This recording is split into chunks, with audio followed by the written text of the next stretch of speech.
दोस्तों आज हम लोग इस वीडियो में भारतीय संविधान के भाग को ट्रिक के माध्यम से याद करने वाले हैं। तो आप एक बार इस वीडियो को पूरा देख लीजिएगा जिससे कि आपको यह सब आसानी से याद हो सके। ठीक है, तो देरी ना करते हुए चलिए शुरू करते हैं। सबसे पहले मैं आपको बता दूं कि भारतीय संविधान में वर्तमान में कुल 22 भाग हैं, लेकिन अगर संख्या के आधार पर देखें मतलब गिनती करें तो हमको 25 भाग मिलेंगे। जैसे कि 4 का बढ़ गया, फिर उसके बाद 9 का, 9 खा और 14 का, ये बढ़ गए। लेकिन आप देख रहे होंगे कि ये 4 बढ़े हैं, ठीक है। लेकिन 22 मैंने बताया तो 22 या 26 हो जाएगा। लेकिन जो भाग 7 है ना तो उसको हटा दिया गया है, निरस्त कर दिया गया है, जिस कारण से 26 की जगह गिनने के आधार पर कितने हो गए हैं, 25 हो गए हैं। ठीक है, तो ऑप्शन में अगर 25 होता है तो सही जवाब वही होगा। तो चलिए अब हम लोग एक एक करके देख लेते हैं कि कौन से भाग में किस चीज़ का वर्णन है। सबसे पहले बात कर लेते हैं भाग 1 की। इसमें वर्णन है संघ एवं उसके राज्य क्षेत्र की, और इसमें अनुच्छेद आता है 1 से लेकर 4 तक। तो यहाँ पर जो अनुच्छेद है इसको मैं आपको बाद में बताऊंगा कि कैसे याद करना है। फिलहाल ये देखते हैं कि किस भाग में किस चीज़ का वर्णन है। तो 1 की बात हो रही है, आपको पता है कि भारत का संविधान है, तो सबसे पहले यही बात होगी कि भारत की भूमि कितनी है या फिर भारत में कौन कौन से राज्य हैं, जैसे कि हमेशा होता है, चाहे वह अनुच्छेद की बात हो या फिर अनुसूची की बात हो। ठीक है, हालांकि कहीं कहीं ये लिखा हुआ मिल जाएगा कि भारत राज्यों का एक संघ है, तो एक ही चीज़ है, यहाँ पर लिखा हुआ है संघ और उसका राज्य क्षेत्र, और कहीं कहीं लिखा होता है कि भारत राज्यों का एक संघ है। तो एक याद करने की जरूरत नहीं है, क्योंकि भारत के संविधान की बात हो रही है तो भारत की ही संपत्ति और जमीन की बात होगी। ठीक है, तो यहाँ पर लिखा हुआ है संघ और उसका राज्य क्षेत्र। तो आगे बढ़ते हैं, अब बात कर लेते हैं भाग 2 की। इसमें वर्णन है नागरिकता का, और अनुच्छेद आता है 5 से लेकर 11 तक।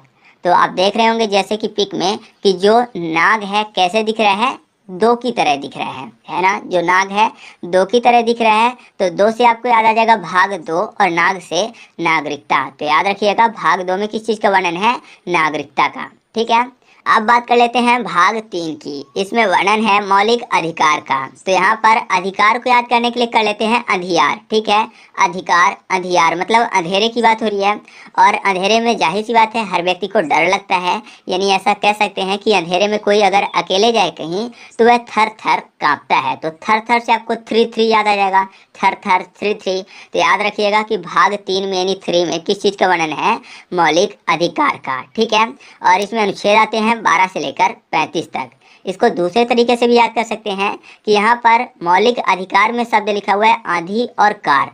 यानी आंधी और कार मतलब आंधी में कार क्या हो रही है, उड़ रही है। तो अगर आंधी में कार उड़ेगी तो जाहिर सी बात है कैसे रुकेगी, किसी न किसी ट्री से टकरा के। अगर कोई बहुत बड़ा विशाल पेड़ है तो उसी से टकरा कर ही कार रुक सकती है, क्योंकि आंधी में उड़ रही है। ठीक है, तो आप ऐसे भी इसको याद कर सकते हैं। ठीक है, और अगर आपसे पूछा जाता है कि मौलिक अधिकार किस देश के संविधान से लिया गया है, तो आपको पता ही है कि यह अमेरिका के संविधान से लिया गया है। ठीक है, तो आगे बढ़ते हैं, अब हम लोग बात कर लेते हैं भाग 4 की। इसमें वर्णन है नीति निदेशक तत्व का, और इसमें अनुच्छेद आते हैं 36 से लेकर 51 तक। मैंने आपको बताया था कि नाती चढ़े छाती से याद कर सकते हैं, नाती फॉर नीति निदेशक तत्व और छाती फॉर 36, यानी अनुच्छेद 36 में नीति निदेशक तत्व की परिभाषा का वर्णन है। तो आप ऐसे याद कर सकते हैं कि अनुच्छेद कहाँ से स्टार्ट होता है, नीति निदेशक तत्व वाला 36 से स्टार्ट होता है। ठीक है, तो यहाँ पर अगर भाग याद करना है 4, तो नीति को कर लेते हैं निधि, यानी नींद की बात हो रही है, और 4 को कर लेते हैं चोर। तो आपको पता है ज़्यादातर चोर घर में कब घुसते हैं, जब सभी लोग नींद में होते हैं, यानी सो जाते हैं। तो नींद फॉर नीति यानी नीति निदेशक तत्व, और चोर फॉर 4। तो याद रखिएगा भाग 4 में किस चीज़ का वर्णन है, नीति निदेशक तत्व का वर्णन है। ठीक है, और जो नीति निदेशक तत्व है वह किस देश के संविधान से लिया गया है, तो वह लिया गया है आयरलैंड के संविधान से। ठीक है, तो आप इस चीज़ को भी याद रखिएगा कि नीति निदेशक तत्व को आयरलैंड के संविधान से लिया गया है, और जो मौलिक अधिकार था उसको लिया गया था अमेरिका के संविधान से। तो आगे बढ़ते हैं, अब बात कर लेते हैं भाग 4 का की। इसमें वर्णन है मूल कर्तव्य का, और इसके अंतर्गत एकमात्र अनुच्छेद आता है, वह है 51 का। ठीक है, मैं आपको बता दूं जो कि मूल कर्तव्य है वो लिया गया था रूस के संविधान से। ठीक है, और इसको भारतीय संविधान में कब जोड़ा गया था, तो जोड़ा गया था 1976 में 42वें संविधान संशोधन के अंतर्गत, यानी 42वां संविधान संशोधन किया गया था मूल कर्तव्य से संबंधित। काफ़ी एग्जाम में पूछा गया क्वेश्चन है, तो आप इस चीज़ को याद रखिएगा। ठीक है, तो यहाँ पर देखिए 4 का की बात हो रही है। ठीक है, भाग 4 का की बात हो रही है, उसमें वर्णन है मूल कर्तव्य का। तो इससे पहले जब 4 याद किया हम लोगों ने भाग 4, तो उसमें मैंने आपको बताया कि चोर कब घुसते हैं, जब ज़्यादातर लोग नींद में होते हैं। तो जाहिर सी बात है चोर को पकड़ने का कर्तव्य किसका होता है? पुलिस का। ठीक है, यानी चोर अगर चोरी करके चला गया, लोग नींद में हैं, तो चोर को पकड़ने का कर्तव्य किसका होता है? पुलिस का। तो कर्तव्य से मूल कर्तव्य, और चोर को बोला मैंने तो चोर को फॉर चार का। तो याद रखिएगा चार का यानी भाग चार का में किस चीज का वर्णन है? मूल कर्तव्य का। और मैंने आपको बता ही दिया कि ये लिया गया था रूस के संविधान से और भारतीय संविधान में जोड़ा गया 42वें संविधान संशोधन के अंतर्गत 1976 में। ठीक है, तो आगे बढ़ते हैं। अब हम लोग बात कर लेते हैं भाग 5 की। इसमें वर्णन है संघ का। ठीक है, और इसमें अनुच्छेद आते हैं 52 से लेकर 151 तक। तो यहाँ पर संघ की बात हो रही है, मतलब यूनियन की बात हो रही है। यूनियन से एक मिलता जुलता शब्द है ओनियन। Union, onion. ओनियन मतलब क्या होता है? प्याज। प्याज, पाँच, दोनों आपको शब्द मिल जाएंगे। तो आप ऐसे याद रखिएगा कि भाग 5 में किस चीज़ का वर्णन है? यूनियन का यानी संघ का।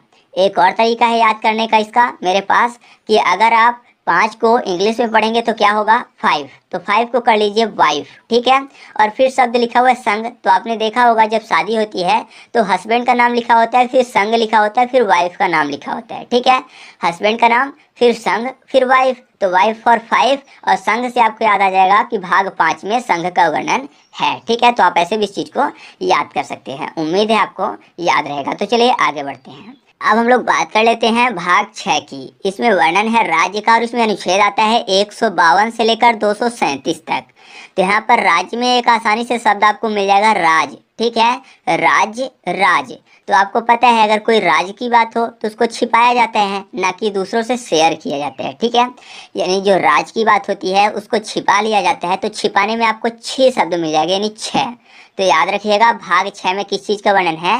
राज्य का वर्णन है, यानी स्टेट का वर्णन है। ठीक है, तो आगे बढ़ते हैं। अब हम लोग बात कर लेते हैं भाग 7 की। ये जो भाग 7 है ना, तो इसमें आता था अनुच्छेद 238, लेकिन इसको निरस्त कर दिया गया है, यानी इसको हटा दिया गया है। तो अगर आपको याद करना है कि भाग 7 को निरस्त कर दिया गया है, तो यहाँ पर निरस्त में लास्ट में शब्द मिल जाएगा आपको सत। सत फॉर 7, यानी भाग 7 को निरस्त कर दिया गया, अर्थात हटा दिया गया है। ठीक है, यानी इसी के साथ जो अनुच्छेद 238 था वो भी हटा दिया गया था। तो आप इस चीज़ को याद रखिएगा। अब हम लोग बात कर लेते हैं भाग 8 की। इसके अंतर्गत वर्णन है संघ और राज्य क्षेत्र का, यानी संघ का भी और राज्य का भी। इससे पहले हम लोगों ने देखा कि भाग 5 में संघ की बात की गई है और भाग 6 में राज्य की बात की गई है, लेकिन जो भाग 8 है ना, तो इसमें दोनों की बात की गई है, यानी जो संघ है और राज्य है दोनों के क्षेत्र की बात की गई है। और इसमें अनुच्छेद आते हैं 239 से लेकर 242 तक। ठीक है, तो याद करना आसान है क्योंकि यहाँ पर संघ और राज्य दोनों के क्षेत्र की बात हो रही है। तो आप देख रहे हैं, मान लीजिए एक ये गोल गोल जो स्थान बना हुआ है ये संघ का क्षेत्र है। ठीक है, और ये जो बगल में गोल गोल स्थान बना हुआ है ये मान लीजिए राज्य का क्षेत्र है। ठीक है, एक संघ का क्षेत्र हो गया बड़ा सा, और राज्य की अगर बात करेंगे तो राज्य का भी कोई ना कोई थोड़ा सा क्षेत्र होगा। तो संघ और राज्य के जो क्षेत्र हैं दोनों देखने में कैसे लग रहे हैं? 8 की तरह लग रहे हैं अगर दोनों को मिला दिया जाए, क्योंकि यहाँ पर दोनों की बात हो रही है और इससे पहले अलग अलग भी बात हुई थी, दोनों की बात हो रही है, तो दोनों को मिला दिया तो दोनों देखने में 8 की तरह लग रहे हैं। तो आप ऐसे याद रखिएगा कि जो भाग 8 है उसमें किसका वर्णन है? संघ और राज्य क्षेत्र का। ठीक है, तो आगे बढ़ते हैं। अब हम लोग बात कर लेते हैं भाग 9 की। इसमें वर्णन है पंचायतों का, और इसमें अनुच्छेद आता है 243 और 243 का से लेकर 243 अणा तक। तो याद करना आसान है क्योंकि यहाँ पर जो पंचायत शब्द लिखा हुआ है अगर इसका संधि विच्छेद करें तो शब्द हमको मिलेगा पंच जोड़ आयत, यानी पंच प्लस आयत। तो पंच यानी 5, और आयत में कितने कोने होते हैं? 4 कोने। ठीक है, तो 5 और 4 मिलके कितना हो गया? 9। तो याद रखिएगा भाग 9 में किस चीज़ का वर्णन है? पंचायत का वर्णन है। और मैं आपको बता दूं कि इसको संविधान संशोधन 73 के अंतर्गत भारतीय संविधान में जोड़ा गया था। किस वर्ष जोड़ा गया था? तो वो जोड़ा गया था 1992-93 में। एक चीज़ मैं आपको और बता दूं कि अगर आपने अभी तक हमारे भारतीय संविधान के महत्वपूर्ण संशोधन वाली वीडियो को नहीं देखा है तो आप उस वीडियो को देख लीजिएगा, क्योंकि उस वीडियो में मैंने आपको सभी भारतीय संविधान के महत्वपूर्ण संशोधन को ट्रिक के माध्यम से याद करवाया है, और उस वीडियो में लगभग 1.5 लाख से ज़्यादा व्यू भी हैं। तो वह बताता है कि वीडियो बहुत ही ज़्यादा अच्छी है। ठीक है, तो आप उस वीडियो को जरूर देखिएगा, उसकी लिंक मैं आपको डिस्क्रिप्शन में दे दूँगा। तो चलिए आगे बढ़ते हैं। अब हम लोग बात कर लेते हैं भाग 9 का की। इसमें वर्णन है नगर पालिका का, और इसमें अनुच्छेद आता है 243 ता से लेकर 243 एच तक। ठीक है। तो इसको याद करना आसान है क्योंकि यहाँ पर देखिए नौ का शब्द लिखा हुआ है और एकमात्र ऐसा शब्द है नगर पालिका जिसमें स्टार्टिंग में ना पर नौ हो जाएगा और लास्ट में का शब्द लिखा हुआ है, यानी नौ का, नगर पालिका। तो याद रखिएगा नौ का में किस चीज का वर्णन है, नगर पालिका का, क्योंकि स्टार्टिंग में ना पर नौ लिखा हुआ है और लास्ट में का लिखा हुआ है, यानी नौ का में इस चीज का वर्णन है। और मैं आपको बता दूं कि इसको भारतीय संविधान के अंतर्गत 74वें संविधान संशोधन के अंतर्गत जोड़ा गया था। ठीक है, किस संविधान संशोधन के अंतर्गत नगर पालिका को जोड़ा गया था भारतीय संविधान में, 74वें संविधान संशोधन के अंतर्गत 1992-93 में। ठीक है, तो आगे बढ़ते हैं। अब हम लोग बात कर लेते हैं भाग 9 खा की। इसमें वर्णन है सहकारी समितियों का और इसमें अनुच्छेद आता है 243 एज से लेकर 243 एन तक। ठीक है, तो यहाँ पर सहकारी को कर लेते हैं सरकारी। आपको पता है जो कि सरकारी कर्मचारी होते हैं, अगर आम आदमी उनके पास काम करवाने चाहे तो वो बहुत ज़्यादा नखरे करते हैं, है ना। बहुत सारे ऐसे सरकारी कर्मचारी होते हैं जो कि बहुत ज़्यादा नखरे करते हैं। तो नखरे में आपको दो शब्द मिल जाएंगे, ना फॉर नौ और खा, यानी नौखा में किस चीज़ का वर्णन है, सहकारी समितियों का। ठीक है, तो आप ऐसे आसानी से याद रखिएगा कि नौखा में सहकारी समितियों का वर्णन है। अब जो अगला पॉइंट है वह है भाग 10। इसमें वर्णन है अनुसूचित और जनजातीय क्षेत्र का और इसमें अनुच्छेद आते हैं 244 और 244 का। तो याद करना आसान हो जाएगा क्योंकि यहाँ पर देखिए अनुसूचित और जनजातीय क्षेत्र की बात हो रही है। ठीक है, और 10 में शब्द लिखा हुआ है दास। आपको ये चीज़ पता है कि जो अनुसूचित और जनजातीय क्षेत्र के लोग हैं वो कैसे होते थे, पहले के टाइम पे कम पढ़े लिखे होते थे। ठीक है, तो लोग उनको क्या करके रखते थे, दास बना कर रखते थे, मतलब अपने यहाँ काम करवाते थे। तो कुल मिलाकर ऐसा कह सकते हैं कि पहले के टाइम पे अनुसूचित और जनजातीय क्षेत्र के लोग जो कि कम पढ़े लिखे होते थे तो उनको लोग दास बना के रखते थे, 10 फॉर 10। तो याद रखिएगा भाग 10 में किस चीज़ का वर्णन है, अनुसूचित और जनजातीय क्षेत्र का। ठीक है, अब बात कर लेते हैं भाग 11 की। इसमें वर्णन है संघ और राज्यों के बीच संबंध का और इसमें अनुच्छेद आता है 245 से लेकर 263 तक। तो इसको याद करना आसान है क्योंकि आपको पता है कि यहाँ पर संबंध की बात हो रही है, किनके बीच, संघ और राज्य के बीच। तो एक संघ हो गया और दूसरा राज्य हो गया, मतलब एक संघ एक तरफ है और एक तरफ राज्य है, तो एक के बीच में संबंध हो गया। तो कितना हो गया, 11। ठीक है, तो आप ऐसे याद रखिएगा कि संघ और राज्यों के बीच संबंध का वर्णन किस भाग में है, भाग 11 में। दूसरा तरीका भी है कि राज्य और संघों के बीच संबंध की बात हो रही है, तो राज्य अलग है, संघ अलग है। ठीक है, तो इनके बीच संबंध कैसा हो सकता है, खून का रिश्ता तो हो नहीं सकता, तो हो सकता है दोस्ती का रिश्ता हो, मतलब यारा हो, दोनों यार हो एक दूसरे के। तो यार फॉर आपको याद आ जाएगा 11 में 11 शब्द मिल जाएगा। ठीक है, यानी 11 है एक दूसरे के। तो आप ऐसे भी याद रख सकते हैं कि भाग 11 में संघ और राज्यों के बीच संबंध का वर्णन है। ठीक है, अब बात कर लेते हैं भाग 12 की और इसमें वर्णन है वित्त, संपत्ति, संविदाएं और वाद की और इसमें अनुच्छेद आता है 264 से लेकर 300 का तक। ठीक है, तो इसको याद करना बहुत ही आसान है क्योंकि आपने एक शब्द सुना होगा, बाप बड़ा ना भैया सबसे बड़ा रुपया। क्या है, बाप बड़ा ना भैया सबसे बड़ा रुपया। तो बड़ा फॉर 12। ठीक है, और यहाँ पर रुपए पैसे की बात हो रही है, मतलब वित्त की बात हो रही है और संपत्ति की बात हो रही है। तो आप ऐसे याद रखिएगा कि भाग 12 में किस चीज़ का वर्णन है, वित्त, संपत्ति, संविदाएं और वाद का। ठीक है, अब आगे बढ़ते हैं। अब बात कर लेते हैं भाग 13 की और इसमें वर्णन है भारत के राज्य क्षेत्र के भीतर व्यापार, वाणिज्य एवं समागम की। कुल मिलाकर ऐसा समझिए कि भारत के अंदर बिजनेस की बात हो रही है, यानी व्यापार की बात हो रही है। और जो बिजनेस है उसका जो बी शब्द है पहला, वो कैसा दिखता है, 1 और 3 से मिलकर बना हुआ दिखता है। ठीक है, बिजनेस का बी शब्द 1 और 3 से मिलकर बना हुआ दिख रहा है, तो 1 और 3 यानी 13 और बी फॉर बिजनेस। तो याद रखिएगा भाग 13 में किस चीज़ का वर्णन है, बिजनेस का, यानी ऐसा कह सकते हैं कि भारत के राज्य क्षेत्र के भीतर व्यापार, वाणिज्य और समागम का वर्णन है। ठीक है, तो और इसमें जो अनुच्छेद की अगर बात करें कहाँ से कहाँ तक आता है, तो वो आता है 301 से लेकर 307 तक। ठीक है, अब बात कर लेते हैं भाग 14 की। इसमें वर्णन है संघ एवं राज्यों के अधीन सेवाओं की और इसमें जो अनुच्छेद आता है वो आता है 308 से लेकर 323 तक। तो यहाँ पर सेवा की बात हो रही है, किस चीज़ की बात हो रही है, सेवा की, यानी संघ और राज्यों के अधीन जो सेवाएं हैं उन सभी की बात हो रही है।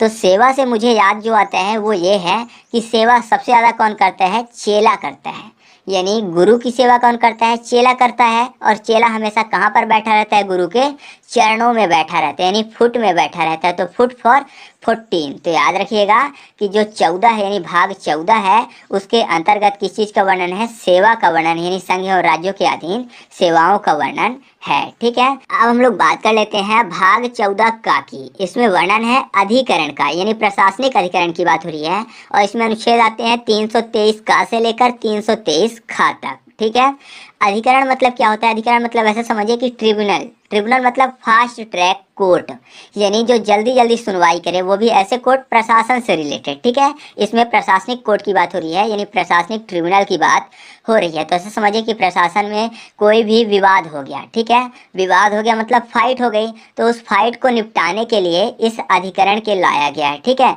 तो फाइट को निपटाने के लिए, तो फाइट फॉर 14, फाइट 14 और का फॉर 14 का। तो याद रखिएगा 14 का में किस चीज का वर्णन है, अधिकरण का। ठीक है, अब हम लोग बात कर लेते हैं भाग 15 की। इसमें वर्णन है निर्वाचन का और इसमें अनुच्छेद आता है 324 से लेकर 339 तक। ठीक है, याद करना बहुत ही आसान है क्योंकि निर्वाचन में नीर शब्द लिखा हुआ है। नीर किसका पर्यायवाची है, पानी का। ठीक है, तो पानी फॉर पानी दरा यानी 15। तो याद रखिएगा भाग 15 में किस चीज का वर्णन है, निर्वाचन का। ठीक है, तो आगे बढ़ते हैं। अब हम लोग बात कर लेते हैं भाग 16 की। इसमें वर्णन है कुछ वर्गों के संबंध में विशेष उपबंध, विशेष उपबंध वो भी कुछ वर्गों के लिए, यानी ऐसा कह सकते हैं कि कुछ वर्गों को गोल्ड अपॉर्चुनिटी दी जा रही है। विशेष उपबंध है तो जाहिर सी बात है गोल्ड अपॉर्चुनिटी है कुछ वर्गों के लिए। गोल्ड मतलब सोना होता है, सोना से आपको 16 याद आ जाएगा। तो याद रखिएगा भाग 16 के अंतर्गत किस चीज का वर्णन है, कुछ वर्गों के संबंध में विशेष उपबंध का। और इसमें अनुच्छेद कितने आते हैं, तो आते हैं 330 से लेकर 342 तक। ठीक है, आगे बढ़ते हैं। अब बात कर लेते हैं भाग 17 की। इसमें वर्णन है राजभाषा का और इसमें अनुच्छेद आता है 343 से लेकर 351 तक। तो यहाँ पर देखिए राजभाषा में राज शब्द लिखा हुआ है और राज किसका होता है, राजा का होता है। और आपने देखा होगा कि राजा महाराजा के टाइम पे हमेशा युद्ध होता रहता है। किस चीज़ के लिए युद्ध होता था, वो होता था एक दूसरे के राज को छीनने के लिए। यानी ऐसा कह सकते हैं कि सभी राजा का एक न एक शत्रु जरूर होता है, यानी राजा का शत्रु होता है। तो शत्रु फॉर 17 और राजा फॉर राजभाषा। तो याद रखिएगा भाग 17 में किस चीज़ का वर्णन है, राजभाषा का है। क्यों, क्योंकि राजा का एक न एक शत्रु जरूर होता है, तो शत्रु फॉर 17। अब बात कर लेते हैं भाग 18 की। इसमें वर्णन है आपात उपबंध का और इसमें अनुच्छेद आता है 352 से लेकर 360 तक। तो आपातकाल की बात हो रही है और आपको पता है कि जो आपात उपबंध है ये 3 प्रकार के होते हैं। मैंने बोला कि जो आपातकाल है या फिर आपात उपबंध है ये 3 प्रकार के होते हैं। तो A3 फॉर 18, ये 18 मतलब 18। तो याद रखिएगा भाग 18 में आपात उपबंध की बात की गई है। ठीक है, आसानी से याद हो गया ना आपको, क्योंकि ये 3 प्रकार के होते हैं, ये 3 फॉर 18। अब आगे बढ़ते हैं। अब हम लोग बात कर लेते हैं भाग 19 की। इसमें वर्णन है प्रकीर्ण का और इसमें अनुच्छेद आता है 361 से लेकर 367 तक। तो प्रकीर्ण को कर लेते हैं प्रकीर्णन।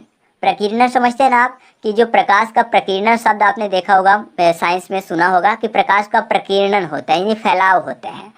तो प्रकाश का प्रकीर्णन की अगर बात करें तो ज़्यादातर चेक करेंगे कब, नाइट में करेंगे। तो नाइट फॉर 19। तो याद रखिएगा 19 यानी अनुच्छेद 19 के अंतर्गत किस चीज़ का वर्णन है, प्रकीर्ण का वर्णन है। ठीक है, अब हमारे सामने जो अगला पॉइंट है वह है भाग 20। इसमें वर्णन है संविधान संशोधन का और इसमें एकमात्र अनुच्छेद आता है 368।